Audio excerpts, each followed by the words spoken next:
the Passat CC, the new Volkswagen CC, which confusingly stands for Comfort Coupe rather than Coupe Convertible, has been given sharper looks and extra kit along with the same range of economical and low-emitting diesel engines.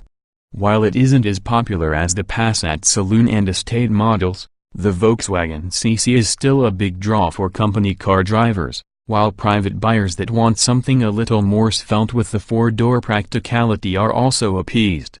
Those looking for good passenger space may have to look away though, as the sloping roofline means headroom isn't particularly great in the rear end, while boot space is still a rather large 452 liters. The steep angled rear means the actual boot opening is rather narrow and shallow. The biggest issue, however, is that this is meant to be the sportier of the models, yet it lacks any real excitement or engagement. Despite the minor concerns, the CC is a genuine contender to premium offerings from Mercedes-Benz and BMW, while those after a good-looking coupe with a bit more usable space would be foolish not to at least consider the CC.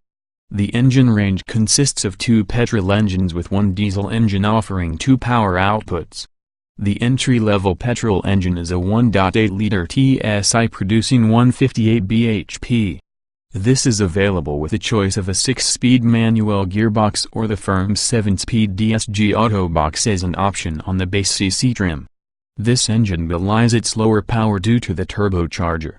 It will complete the benchmark sprint from 0.62 miles per hour in 8.5 seconds with the manual gearbox, and only towards the higher end of the rev range does it start to lose power. The higher-powered petrol engine is a 2.0-liter TSI making 207 bhp. This is only available in the top GT specification and with a 6-speed manual or 6-speed DSG gearbox. Power delivery is very smooth and the manual model will go from 0 to 62 miles per hour in 7.3 seconds. The diesel choices are expected to be the most popular models, though.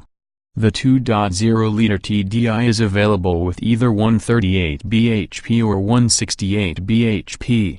It's the 138 bhp version, also producing 350 Nm of torque, which is likely to be the best seller in the CC lineup.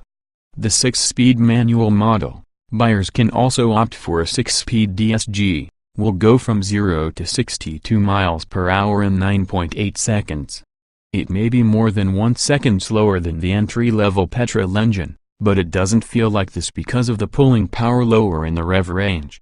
Finally, the 168 bhp diesel model will cover the benchmark sprint in a slightly quicker time of 8.6 seconds. This is available with the same gearbox choice as the lower-powered diesel engine. In 2013, a new 1.4-liter turbo and supercharged petrol engine was introduced with 158 bhp.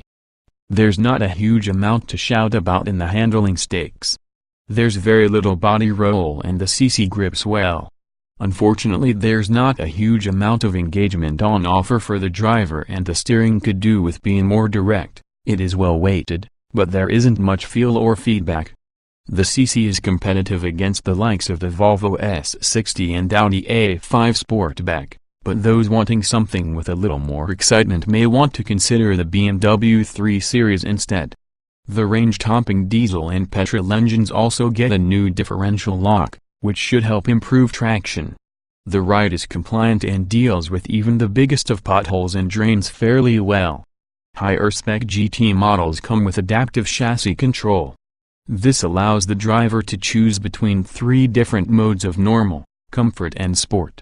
Comfort softens the rides for some comfortable cruising, while sport stiffens the suspension and weights up the steering.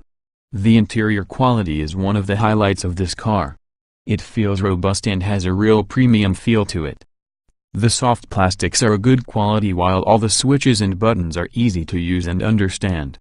There's the usual cubbies placed around the cabin, with a good-sized glove compartment, door trays and a set of 2 useful bottle holders behind the gear stick. The Volkswagen CC gets a number of additions to help with soundproofing. Sound-absorbing materials have been added to the front, rear and underneath of the car, while the windscreen gets an acoustic film layer as standard. Acoustic side windows can also be specified up to 6 mm thick.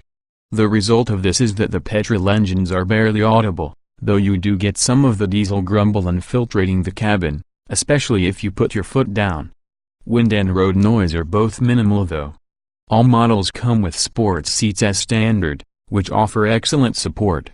This means there should be few problems, even on longer trips. Lower back support is good, while the large side supports also mean you are well cosseted in tighter corners. There's enough room for 2 adults in the back, though taller passengers could have trouble with headroom because of the sloping roofline, while the middle seat is best reserved for smaller children. There are 3 trim levels available on this car: the standard CC, GT and from the end of 2013, Roofline. The standard CC models get a good level of standard kit including 17-inch alloys, DAB digital radio, Bixenon headlights, climate control, iPod and Bluetooth connection and touchscreen sat-nav.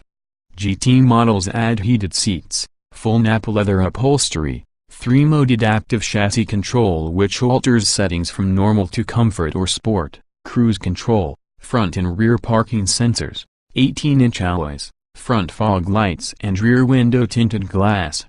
Progress to the flagship Roofline models and the CC comes with different grilles and bumpers, side sill extensions, LED day running lights and 18-inch Mallory alloy wheels. Inside there's an Roofline-specific multi-function steering wheel and unique trim to the dashboard and doors. The safety experts at Euro NCAP have not yet tested the Volkswagen CC. However, with the standard Passat achieving a top mark of 5 stars, we would expect the CC to do just as well. As well as the usual standard safety kits such as stability control and driver's and passenger airbags, there are also a selection of additional safety devices. The CC gets fatigue detection, and this recognizes if the driver is becoming tired and warns the driver to take a break. There's an optional traffic sign recognition, which displays speed limit signs and other warning signs onto the sat-nav. Also on offer is the lane change assist.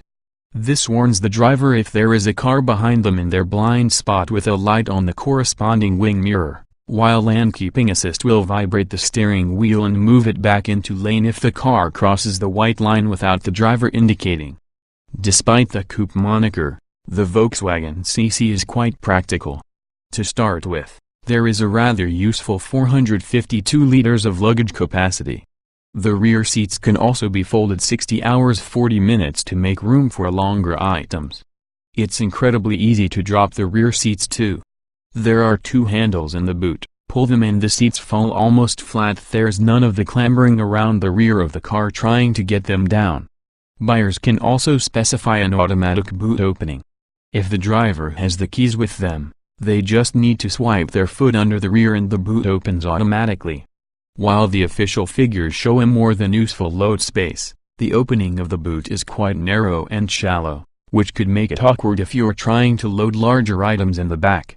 Visibility out of the back isn't great either due to the small rear window.